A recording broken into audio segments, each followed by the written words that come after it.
Sir हम कुछ ऐसी गलतियां करते हैं जिसका खामियाजा हमें बाद में भुगतना पड़ता है। तो अगर आप होम ओनर हैं और अपने घर में बाथरूम या टॉयलेट बनवाने जा रहे हैं तो पहले आप ये वीडियो जरूर देखें, क्योंकि आज इस वीडियो में टॉयलेट की कंस्ट्रक्शन को लेकर आपको 18 ऐसी बातें पता चलेंगी जो शायद आप न तो जानते होंगे और न ही आपको कोई बताता है। तो वीडियो में बने रहें। और वीडियो शुरू करने से पहले बस मैं आपसे एक ही गुजारिश करना चाहूँगा कि भले ही आप हमारे चैनल के साथ जुड़े या ना जुड़े, पर वीडियो को लाइक जरूर करें। ओके फ्रेंड्स, तो चलिए ज़्यादा समय ना खराब करते हुए आज की ये वीडियो शुरू करते हैं। तो सबसे पहली टिप है टॉयलेट साइज को लेकर।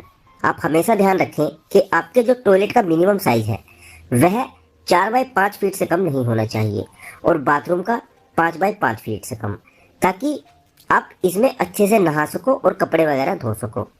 और अगर आप अटैच टॉयलेट बाथरूम बना रहे हो तो फिर आपके अटैच टॉयलेट बाथरूम का मिनिमम साइज 5 बाई 7 फीट से कम नहीं होना चाहिए और टॉयलेट की हाइट आप 7 से 8 फीट तक ही रखें, चाहे आप अटैच टॉयलेट बाथरूम बना रहे हो या सेपरेट। 7 से 8 फीट हाइट टॉयलेट के लिए इनफ रहती है। और मेन स्लैब के नीचे आप टॉयलेट की स्लैब भी अलग से दें, ताकि जो आपका मेन स्लैब और टॉयलेट स्लैब के बीच का गैप बचे उसे आप स्टोरेज के लिए यूज कर सको। तो इस बात का आप हमेशा ध्यान रखें, जो अक्सर लोग भूल जाते हैं और टॉयलेट की दीवार की हाइट पूरी मेन स्लैब तक दे देते हैं और ये स्टोरेज की जगह वेस्ट कर देते हैं। तो ये बात आप हमेशा ध्यान रखें टॉयलेट बनाने से पहले।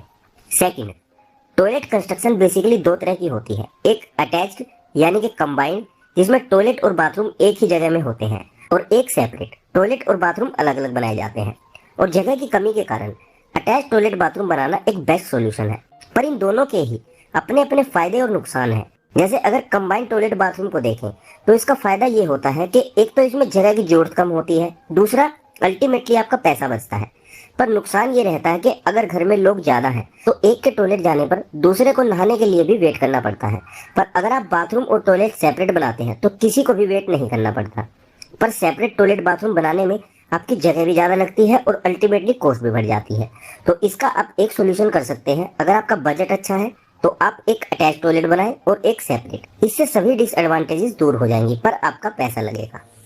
Tip number 3, always divide bathroom in 2 zones, dry और वेट जोन। मीन्स अक्सर हम क्या करते हैं कि जैसे ये टॉयलेट का प्लान है तो इसमें हम टॉयलेट एकदम पीछे कर देते हैं, बीच में नहाने की जगह फिर वॉश बेसिन लगा देते हैं। ऐसे में होता क्या है कि दिन भर में हम टॉयलेट का काफ़ी बार यूज़ करते हैं और ऐसे में हमें वेट एरिया से होकर जाना पड़ता है, जो कई बार गिरने की वजह से चोट लगने का कारण भी बन सकता है। अब मैं बताता हूँ कि आप बाथरूम को कैसे प्लान कर सकते हो। पहले आपको बाथरूम 2 सेपरेट एरिया में डिवाइड करना है, वेट जोन और ड्राई जोन में। वेट जोन में सिर्फ नहाने का एरिया होगा और बाकी एरिया ड्राई जोन में रहेगा, जहाँ हम फ्रिक्वेंटली आते जाते रहेंगे, क्योंकि नहाने का एरिया एक दिन में एक ही बार यूज होता है, पर कमोड और वॉश बेसिन दिन में कई बार यूज होते हैं। तो आप ऐसे प्लान कर सकते हो, मान लो ये आपका बाथरूम का गेट है, यहाँ बिल्कुल सामने बाथ एरिया रख लो 3 फीट तक।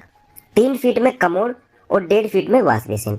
और हाँ, बाथ एरिया का लेवल भी आपका ड्राई एरिया से डाउन होना चाहिए ताकि पानी बाहर ना आए। और ड्राई जोन भी घर की फ्लोरिंग से कम 1.5 इंच डाउन होना चाहिए। मैंने सिर्फ आपको आइडिया दिया है, बाकी आप अपने हिसाब से प्लान करें, पर बाथरूम को हमेशा 2 जोन में जरूर डिवाइड करें। फोर्थ, आपको ध्यान रखना है टॉयलेट सीट का। आपको अपने टॉयलेट में कौन सी सीट लगानी है ये आप पहले ही डिसाइड करें, क्योंकि अगर आपको वॉल माउंटेड टॉयलेट सीट लगवानी है तो उसका फ्लश टैंक दीवार में इंस्टॉल किया जाता है वॉल कंस्ट्रक्शन के समय ही, जो ज्यादातर लोग भूल जाते हैं और बाद में दीवार को छेनी हथौड़े से तोड़कर टैंक इंस्टॉल करवाते हैं, जिससे टाइम तो खराब होता ही है, अल्टीमेटली आपकी कंस्ट्रक्शन कॉस्ट भी बढ़ती है। और अगर आपको वेस्टर्न या इंडियन सीट लगानी है तो उसका पीवीसी का पॉइंट कहाँ देना है ये भी प्लम्बर को तभी पता लगेगा जब उसको मालूम होगा कि आप कौन सी सीट लगवाने वाले हैं। वैसे वॉल माउंटेड थोड़ा अच्छा रहता है ब्यूटी और क्लीनिंग के एस्पेक्ट से, पर थोड़ा महंगा पड़ता है। अगर आपका बजट अच्छा है तो फिर आप इसके साथ जा सकते हैं। तो इस बात का भी आप ध्यान रखें और अपनी टॉयलेट सीट पहले ही डिसाइड करें। नंबर 5, बहुत से लोगों के मन में एक सवाल होता है कि क्या हम सेप्टिक टैंक के ऊपर बाथरूम या टॉयलेट बना सकते हैं और सेप्टिक टैंक पर डायरेक्ट टॉयलेट बनाकर टॉयलेट का कनेक्शन डायरेक्ट सेप्टिक टैंक में कर सकते हैं। तो मैं आपको बता दूं कि अगर आप जगह की कमी के कारण ऐसा करने की सोच रहे हैं तो आप आधे सेप्टिक टैंक के ऊपर टॉयलेट बना सकते हैं, पूरे टैंक पर नहीं। सेप्टिक टैंक का मेन होल खुला रहना चाहिए ताकि 1 या 2 साल बाद इसकी अच्छे से क्लीनिंग की जा सके। और सेकंड, डायरेक्ट टॉयलेट स्लज या वेस्ट का कनेक्शन सेप्टिक टैंक में बिल्कुल ना करें, नहीं तो पूरे घर में हमेशा स्मेल भरी रहेगी।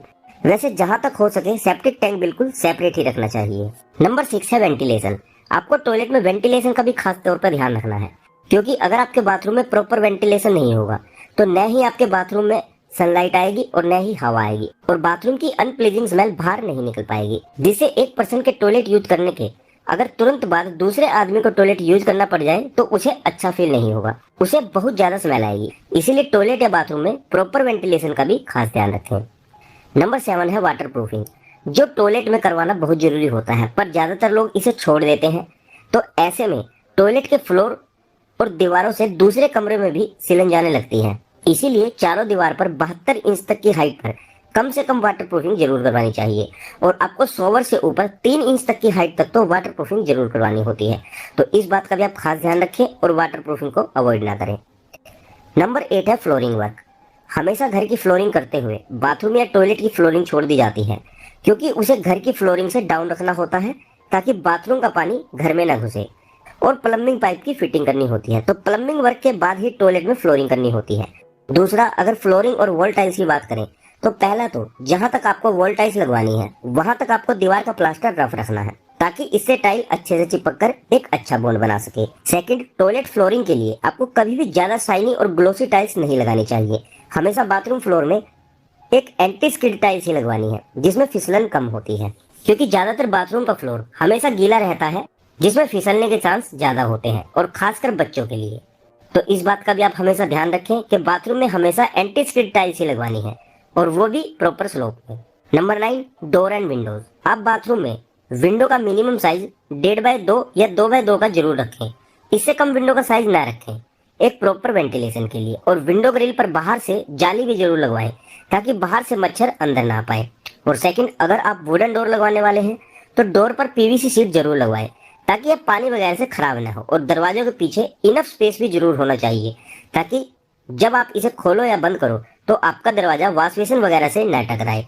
तो डोर और विंडो लगवाते हुए इन बातों का भी विशेष तौर पर ध्यान रखना है। नंबर 10 है सनकन स्लैब। ये आपकी सनकन स्लैब है। इसके बारे में बस इतना जान लो कि इस सनकन स्लैब के बेनिफिट्स बहुत है। सनकन स्लैब के नीचे से आप टॉयलेट के सभी तरह के टैप्स, सैनिटरी पाइप फिटिंग आसानी से रन कर सकते हो। इसीलिए ये देना बहुत जरूरी होती है, पर ज्यादातर कॉन्ट्रैक्टर इसे अवॉइड करते हैं अपनी थोड़ी सी मेहनत बचाने के लिए। अगर आप बाथरूम के नीचे ये सनकन स्लैब नहीं देते हो तो फिर आप जो बाथरूम की सीट लगाते हो, चाहे वो इंडियन हो या वेस्टर्न, उसके सभी पाइप फिटिंग और ट्रैप को सीट के नीचे अच्छे से रन करने के लिए आपको अपने बाथरूम में टॉयलेट सीट को ऊंचा करना पड़ता है, जो दिखने में भी बहुत भद्दा लगता है। तो अगर आप चाहते हो आपका फर्श सब जगह एक जैसा दिखे तो टॉयलेट के नीचे संकन देना न भूलें। नंबर 11, जब भी आपके टॉयलेट या बाथरूम की फिटिंग हो रही हो तो आपको उसकी पहले ही वीडियो बना लेनी है, ताकि बाद में प्लास्टर होने और टाइल लगाने के बाद बाथरूम में कुछ भी एक्सेसरी लगाई जाए तो तोड़फोड़ से पाइप वगैरह लीक न हो जाए। क्योंकि अगर आपको पता होगा कि आपकी पाइप फिटिंग कहाँ हुई थी तो आप बड़ी ही केयरफुली अपनी बाथरूम एक्सेसरीज को फिट करवा सकते हैं।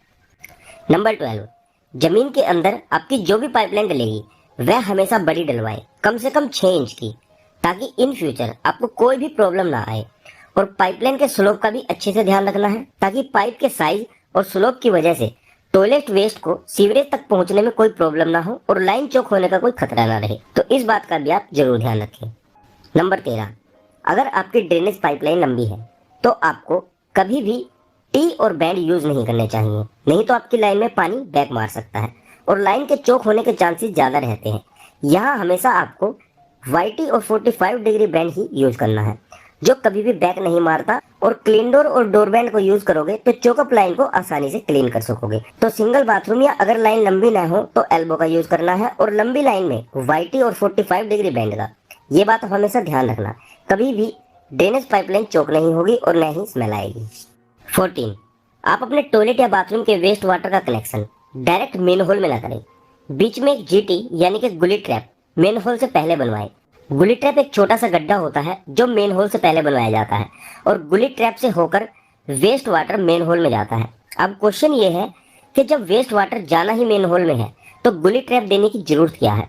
तो दोस्तों इसका मैं आपको फायदे बता देता हूँ। पहला तो गुली ट्रैप में हमेशा पी ट्रैप लगाया जाता है, जिसमें थोड़ा पानी हमेशा रहता है और जो पानी मेन होल की स्मेल वापस नहीं आने देता। दूसरा, अगर गलती से आपकी लाइन में कुछ कचरा चला जाए, जैसे शैम्पू के पाउच या बाल वगैरह, उसे भी आप इजीली गुली ट्रैप से साफ कर सकते हैं। और इसे कोई भी साफ कर सकता है क्योंकि ये मेन होल से साफ होती है। इसमें आप वॉश बेसिन का, नहाने का, बारिश के पानी का और किचन के पानी का कनेक्शन कर सकते हैं। तो गुली ट्रैप भी एक बेस्ट ऑप्शन है, जरूर दें। नंबर 15, फ्लोरिंग से पहले आपकी सभी प्लम्बिंग लाइन फिक्स होनी चाहिए और सभी प्लम्बिंग पाइप आपको प्लिंथ बीम के नीचे से लेने हैं, न कि प्लिंथ बीम को तोड़कर उसमें से।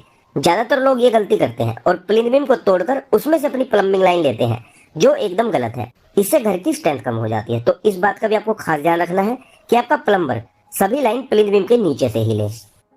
नंबर 16, जहां भी आपके टैप और क्लोसेट आएंगे, मीन्स जिस दीवार पर आपके सभी टैप लगेंगे, वह दीवार आपकी 9 इंच की होनी चाहिए, क्योंकि जो पाइप के लिए दीवार में झिरी काटी जाती है वह 2 से 2.5 इंच की होती है। तो 9 इंच की दीवार इसे आसानी से रजिस्ट कर लेती है, पर 4 इंच की दीवार में शुरू में तो नहीं, पर कुछ समय बाद जरूर दिक्कत आने लगती है। 9 इंच वॉल का एक बेनिफिट और है, वो ये कि आपका गीजर कितना भी हैवी हो, उसे आप आसानी से 9 इंच वॉल पर फिक्स कर सकते हैं। 4 इंच वॉल में अगर ज्यादा हैवी गीजर फिक्स करोगे तो आपकी दीवार में क्रैक्स आ जाएंगे, जिससे अल्टीमेटली आपके प्लास्टर, पेंट और टाइल का पैसा बर्बाद होगा। तो इस बात का भी आप खास ध्यान रखेंगे कि आपकी टैप वाली दीवार 9 इंच की ही हो, बाकी 4 इंच की भी होंगी तो चल जाएंगी। नंबर 17, अगर आपको एक अच्छा टॉयलेट बनाना है तो आप D4 flushing toilet seat use कर सकते हो। इसकी सबसे अच्छी बात यह होती है कि इसमें जब आप पानी फ्लश करते हो तो पानी सीट के चारों ओर घूमकर आपके वेस्ट को ड्रेन ऑफ करता है, जो काफी अच्छा रहता है। तो एक बेटर टॉयलेट के लिए आप D4 flushing toilet seat use कर सकते हो। और लास्ट पॉइंट ये है कि आपको प्लम्बिंग फिटिंग होने के तुरंत बाद अपने सभी पीवीसी पाइप्स और पॉइंट पर एंड कैप लगाकर इन्हें बंद कर देना है, ताकि इनमें किसी भी तरह की सीमेंट या बजरी न जा पाए, नहीं तो ये ब्लॉक हो जाएंगे और इन्हें क्लीन करने में काफी परेशानी होगी। और एक बार प्लम्बिंग फिटिंग कंप्लीट होने के बाद फिनिशिंग करवाने से पहले एंड कैप लगाकर इन्हें अच्छे से पानी से फुल कर लें, ताकि अगर कभी पाइपलाइन में कोई लीकेज वगैरह हो तो उसका पहले ही पता चल जाए। नहीं तो अगर एक बार टाइल्स और पेंट वगैरह काम कंप्लीट हो गया और बाद में आपको कोई लीकेज वगैरह देखने को मिलती है तो फिर आपको सब तोड़ना फोड़ना पड़ेगा, जिससे अल्टीमेटली आपका पैसा बर्बाद होगा और इतना नुकसान होगा कि आप सोच भी नहीं सकते। इसीलिए ये काम जरूर करें, अपनी फिनिशिंग से पहले ही लीकेज वगैरह को अच्छे से चेक कर लें। ओके फ्रेंड्स, तो ये 18 पॉइंट आप अपना टॉयलेट या बाथरूम बनवाते हुए जरूर कंसीडर करें। वीडियो काफी लंबी हो गई है, पर आई होप कि दी गई जानकारी आप लोगों के लिए जरूर यूजफुल रहेगी। बस इस सब के लिए मैं आपका एक फेवर चाहूंगा कि आप इस वीडियो को लाइक और शेयर जरूर करें।